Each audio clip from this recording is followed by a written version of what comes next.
सभी को नमस्कार। आज हम मोटापा अर्थात ओबेसिटी क्या है और ओबेसिटी के कारण कौन कौन सी कॉम्प्लिकेशंस आती है, क्या क्या हमारे शरीर को हानियाँ होती है, इसके संबंध में चर्चा करने जा रहे हैं। देखो, मोटापा अत्यधिक प्रचलित क्या है, कुपोषण है, माल न्यूट्रिशन है, जो अधिकतर उच्च वर्गीय लोगों में पाया जाता है। ठीक है। अच्छा, शरीर में अत्यधिक वसीय तत्वों के संग्रह को क्या कहते हैं, मोटापा कहते हैं। जब औसत भार से 10% भार अधिक बढ़ जाता है तो इलाज की भी आवश्यकता होती है। उच्च आर्थिक स्तर के लोगों में इस प्रकार के पौष्टिक स्तर की अव्यवस्था होने की अत्यधिक संभावना होती है। शारीरिक ऊर्जा मांग की तुलना से अधिक ऊर्जा उत्पादक पदार्थों के सेवन से वज़न बढ़ने लगता है।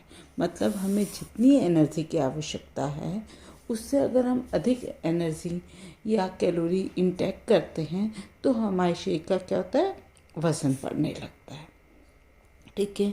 अब वज़न अगर बढ़ने लगा तो इससे हमें क्या होगा, इससे कई तरह की हानियाँ हो सकती है। जैसे हृदय हैं, गुर्दे के रोग हैं, उनकी संभावनाएं बढ़ जाती है। इसके अतिरिक्त मधुमेह, अर्थराइटिस, गाउट जिसे हम गठिया भी कहते हैं, और गॉल ब्लैडर की बीमारियां भी हो जाती है, अग्नाशय की बीमारियां भी हो जाती हैं। अच्छा, इसके अतिरिक्त जिन्हें सर्जरी करानी होती है अर्थात शल्य चिकित्सा करानी होती है, उसके लिए मोटापा एक बहुत खतरनाक स्थिति होती है। फिर हम देखते हैं कि जो गर्भवती महिला हैं या गर्भकाल में जो मोटी औरतें हैं, गर्भकाल की विषाक्तता होने की संभावना बढ़ जाती है।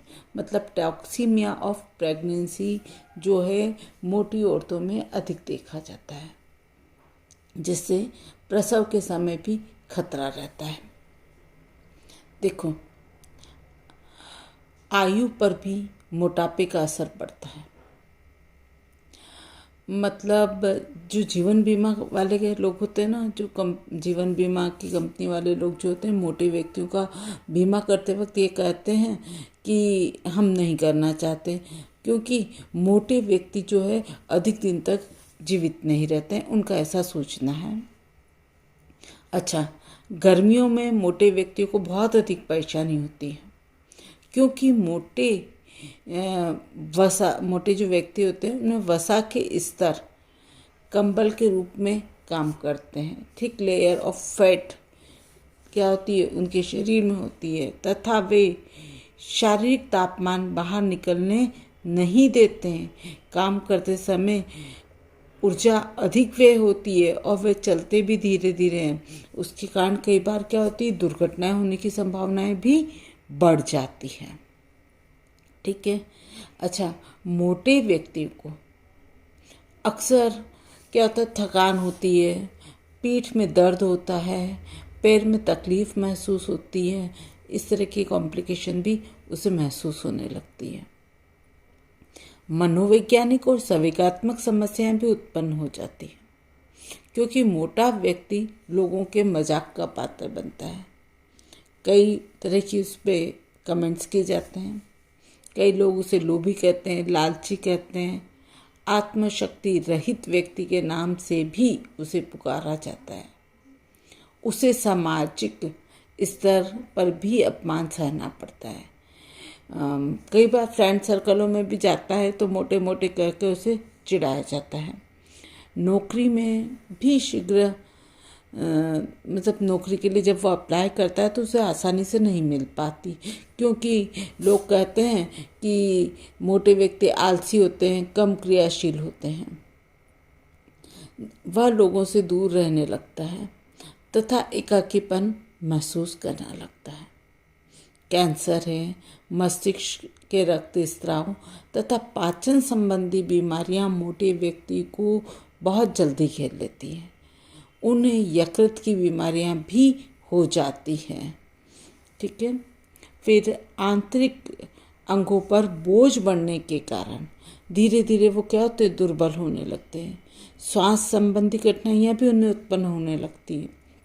हृदय बढ़ जाता है, उच्च रक्तचाप होने लगता है, मतलब हाई ब्लड प्रेशर भी इन लोगों को रहने लगता है। रजोधर्म संबंधी अव्यवस्था भी उत्पन्न हो जाती है। पेट में हर्निया हो जाता है, ब्लड प्लाज्मा में कोलेस्ट्रॉल की मात्रा बढ़ जाती है, गॉल ब्लैडर में पथरी होने की संभावना भी बढ़ जाती है। धमनियों के अंदर कोलेस्ट्रॉल के जमने से एथेरोस्क्लेरोसिस नामक रोग हो जाता है। कई बार हार्ट अटैक आ जाता है, ब्लड फ्लो अच्छे से नहीं हो पाता।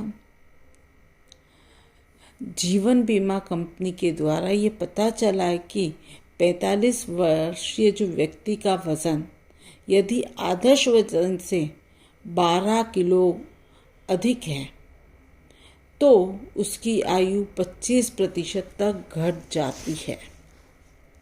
त्वचा के नीचे अधिक वसा जमने के कारण वसा युक्त त्वचा की परतें भी क्या होती है, बढ़ जाती है तथा उसके बीच में संक्रमण होने की संभावना भी बढ़ जाती है।